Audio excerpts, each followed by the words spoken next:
गांव में अगर सबसे ज्यादा चर्चा किसी चीज की होती थी तो वो था गांव के किनारे बना वो पुराना चर्च जो कई सालों से बंद पड़ा था। लोग कहते थे कि उस चर्च के दरवाजे पर सिर्फ जंग नहीं लगा था, बल्कि वहां मौत पहरा देती थी। बच्चों को सख्त मना था उस रास्ते से गुजरने के लिए। शाम ढलते ही उस तरफ का इलाका खाली हो जाता। बूढ़े लोग दावा करते थे कि उन्होंने कई बार आधी रात को चर्च की टूटी खिड़कियों के पीछे किसी साये को चलते देखा है। कहा जाता था कि आज तक जितने लोगों ने भी उस चर्च को खोलने की कोशिश की वो जिंदा नहीं बचे। कोई पागल हो गया, कोई लापता हो गया और कुछ की लाशें रहस्यमय हालत में मिली। लेकिन शहर से आए पादरी फादर माइकल को इन सब बातों पर यकीन नहीं था। उनके लिए ये सब अंधविश्वास था, गांव वालों का डर था जो सालों से कहानी बनकर जिंदा था। उनके साथ थी नन रीना जो शांत स्वभाव की थी लेकिन अंदर से बेहद मजबूत।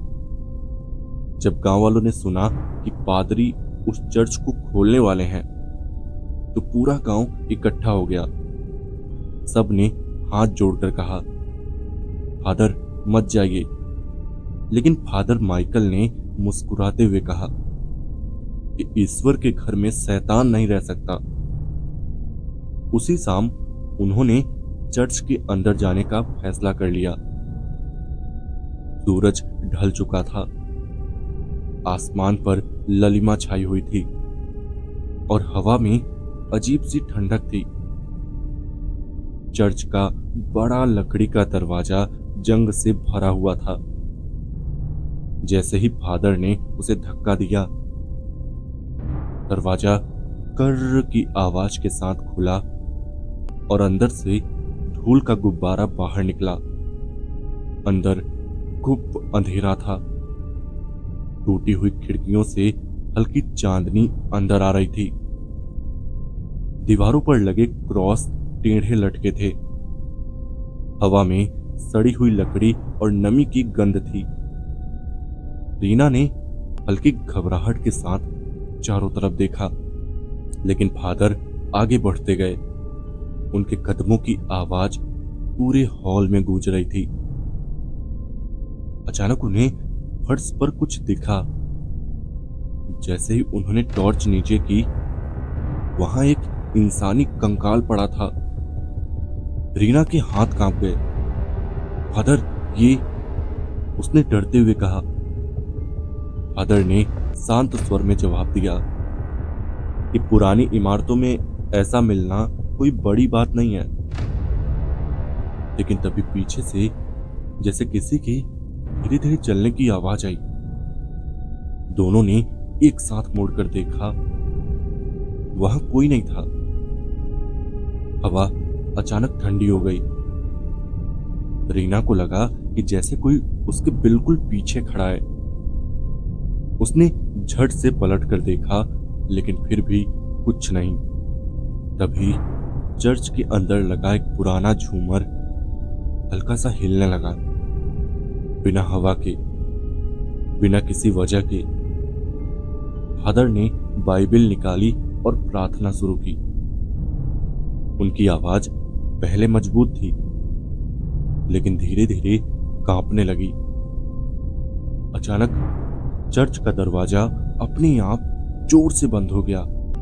आवाज इतनी तेज थी कि पूरा हॉल गूंज उठा। रीना की सांसें तेज हो गई। तभी अंधेरे के कोने से एक आकृति उभरने लगी। पहले सिर्फ एक साया, फिर धीरे धीरे वो साफ होने लगा। वो एक नन थी, लेकिन वैसी नहीं जैसी होनी चाहिए। उसका चेहरा सड़ा हुआ, त्वचा काली पड़ चुकी थी, आंखें पूरी तरह काली और होठों पर एक अस्वाभाविक मुस्कान। रीना पीछे हटने लगी। फादर उसकी आवाज कांप रही थी। फादर ने ऊंची आवाज में प्रार्थना पढ़नी शुरू की, लेकिन वो आकृति अचानक हवा की तरह उनके सामने आ गई। उसने एक झटके में रीना का गला पकड़ लिया। रीना हवा में उठ गई। उसके पैर जमीन से ऊपर लटक रहे थे। उसकी आंखें डर से फैल चुकी थी। फादर ने चिल्लाकर कहा, उसे छोड़ दो। लेकिन अचानक उन्हें लगा जैसे किसी अदृश्य ताकत ने उन्हें पीछे धकेल दिया। वो दीवार से टकरा गए। रीना की सांसें टूटने लगी। उसकी आंखों की चमक धीमी पड़ गई और कुछ ही पलों में उसका शरीर ढीला हो गया। वो जमीन पर गिर पड़ी। चर्च में सन्नाटा छा गया, लेकिन वो सन्नाटा ज्यादा देर नहीं रहा।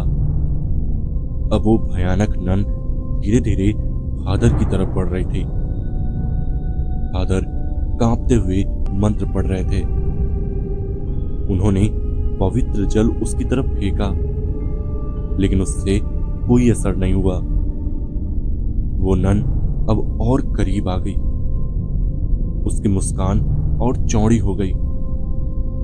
अचानक पूरे चर्च में तेज हवा चलने लगी। दीवारों पर लगे क्रॉस गिरने लगे। फर्श कांपने लगा। फादर ने आखिरी बार प्रार्थना पढ़ने की कोशिश की, लेकिन उनकी आवाज दब गई। अंधेरा इतना गहरा हो गया कि कुछ दिखाई नहीं दे रहा था। फिर एक जोरदार चीख गूंजी और सब कुछ शांत हो गया। अगली सुबह जब गांव वाले डरते डरते चर्च के पास पहुंचे, तो उन्होंने जो देखा उससे उनके पैरों तले जमीन खिसक गई। चर्च का दरवाजा खुला हुआ था। बाहर सीढ़ियों पर फादर माइकल और रीना की लाशें पड़ी थी। उनके चेहरों पर डर साफ दिखाई दे रहा था। किसी को कुछ समझाने की जरूरत नहीं थी। गांव वाले जानते थे कि उन्होंने किसे चुनौती दी थी। उसी दिन चर्च के दरवाजे को फिर से बंद कर दिया गया। इस बार उस पर मोटी जंजीरें लगा दी गई।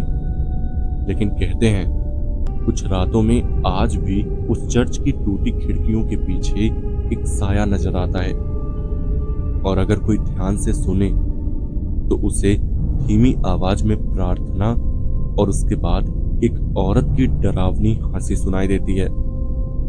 गांव वाले अब भी अपने बच्चों को उस रास्ते से दूर रखते हैं, क्योंकि कुछ दरवाजे हमेशा के लिए बंद ही अच्छे लगते हैं।